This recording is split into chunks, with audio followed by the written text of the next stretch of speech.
நாடறிந்த இசை கலைஞர் வித்வான் ஸ்ரீ அங்கப்பன் பிள்ளை காலமானார். கிட்டத்தட்ட 70 ஆண்டு காலம் மிருதங்கம் தபீலா இசையின் வளர்ச்சிக்கு பெரும் பங்காற்றிய கலைஞராக விளங்கிய 91 வயதான அவர் பூச்சோங்கில் உள்ள தனது இல்லத்தில் நேற்று காலையில் இருந்தார்.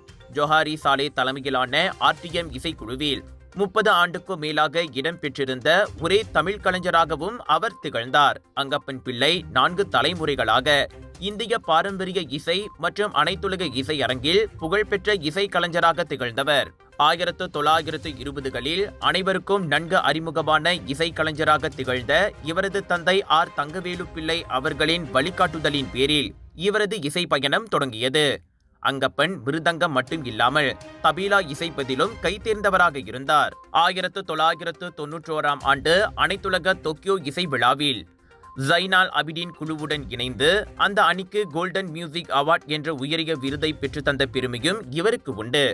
நமது நாட்டின் கலை புகழை அனைத்துலக அரங்கில் ஒளிர செய்த அங்கப்பன் பிள்ளை எனும் இந்த மாபெரும் இசை கலைஞன் என்றும் நம் மனதில் இசையின் நாதமாய் ஒலித்துக் கொண்டிருப்பார்.